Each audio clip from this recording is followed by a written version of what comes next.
Nama aku Rati. Aku editor video untuk program Tengah Malam di salah satu stasiun televisi swasta. Shiftku mulai sore dan biasanya selesai sekitar pukul 3 dini hari.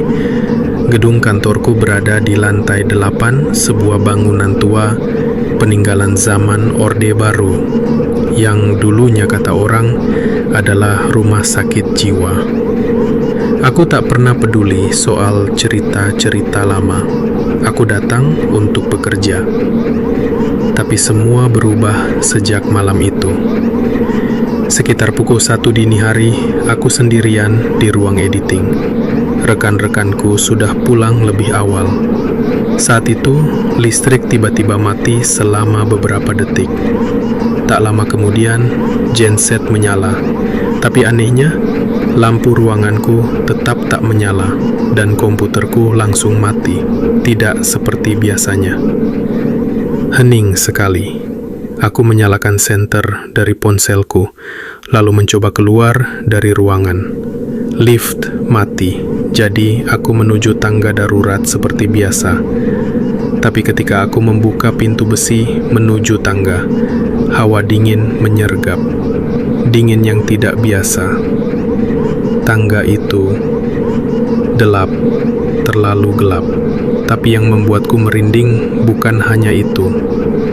Di balik pintu tangga darurat, seharusnya ada lorong kecil sebelum anak tangga pertama. Tapi malam itu, lorong itu terasa lebih panjang. Seolah ada ruang baru yang belum pernah kulihat sebelumnya. Dindingnya terbuat dari batu bata tua yang rembes oleh air. Lantainya bukan keramik, tapi tanah basah. Aku kira aku salah buka pintu. Tapi tidak, pintu itu jelas menuju tangga darurat lantai 8. Aku masuk menyorot senter ke depan.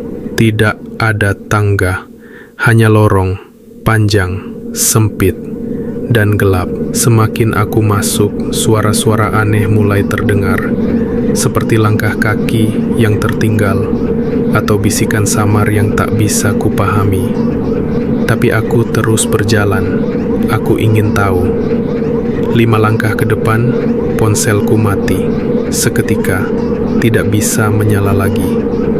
Aku berbalik, panik, tapi pintu di belakangku sudah tak ada. Dinding batu bata menutup tempat di mana tadi aku masuk. Aku mencoba meraba, mengetuk, bahkan memukul dinding itu. Tapi tak ada yang berubah. Aku sendirian di lorong yang tak pernah ada. Suasana makin dingin. Napasku mulai terlihat seperti asap tipis. Dan entah dari mana datangnya, aku mencium bau karbol bercampur darah. Tiba-tiba ada suara roda. Aku menjerit, lari tanpa arah. Tapi lorong ini seperti tak berujung. Setiap kali berbelok, aku kembali ke tempat semula.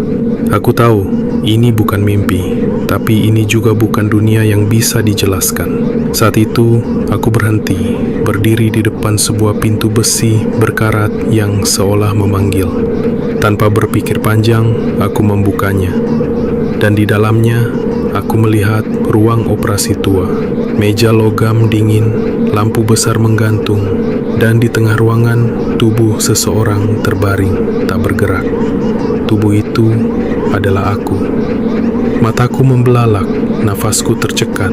Tubuh yang terbaring di meja itu mengenakan pakaian yang sama, luka di pelipis, dan wajah pucat tanpa nyawa. Seseorang menyentuh bahuku dari belakang, tapi saat aku menoleh, gelap. Gelap. Saat aku membuka mata, cahaya menyilaukan langsung menyambutku. Bukan cahaya matahari, tapi cahaya putih dingin yang menggantung di langit-langit, seperti lampu di ruang operasi. Tubuhku kaku.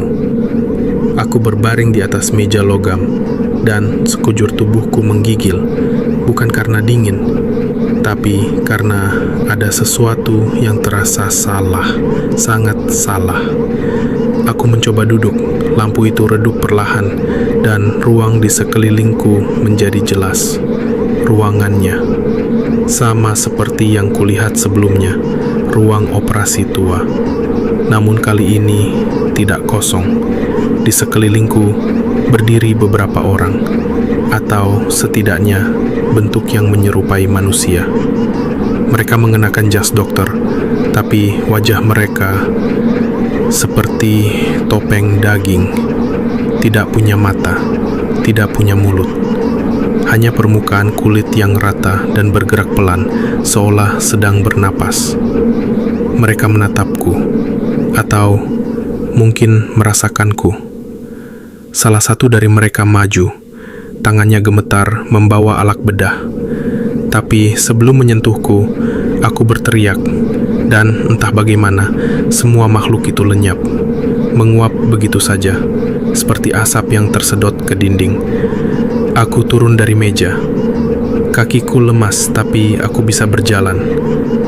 Ruangan itu kini kosong dan sunyi, hanya suara tetesan air yang terdengar dari sudut ruangan. Lalu aku melihat sesuatu.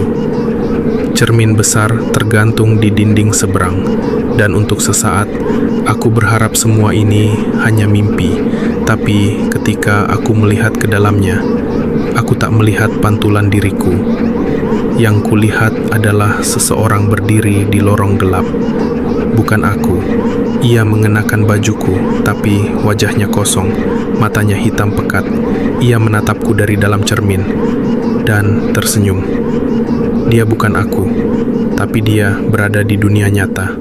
Aku panik, berusaha memecahkan cermin itu, tapi tak terjadi apa-apa.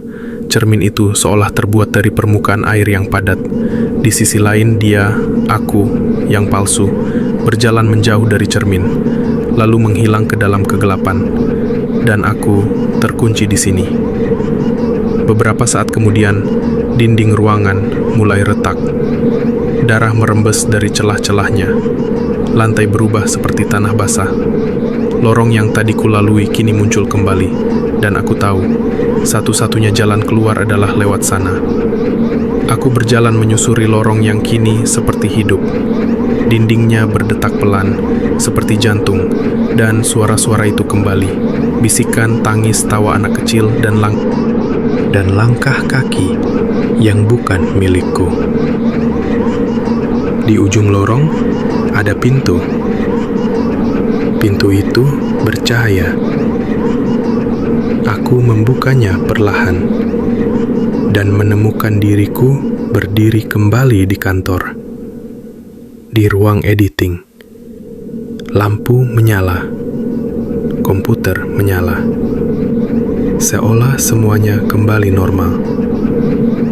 Tapi aku tahu sesuatu tidak beres. Ponselku ada di meja. Kubuka layar. Jam menunjukkan pukul 1 ayat 3. Sama seperti saat listrik padam tadi. Ada satu pesan masuk, tanpa pengirim. Kau sudah keluar, tapi siapa yang sekarang di tubuhmu? Darahku seketika dingin. Aku menoleh ke jendela. Di pantulan kaca, aku melihat wajahku. Tapi senyumnya bukan milikku. Matanya terlalu hitam. Dan saat itu juga, aku sadar. Aku memang keluar dari lorong itu. Tapi yang keluar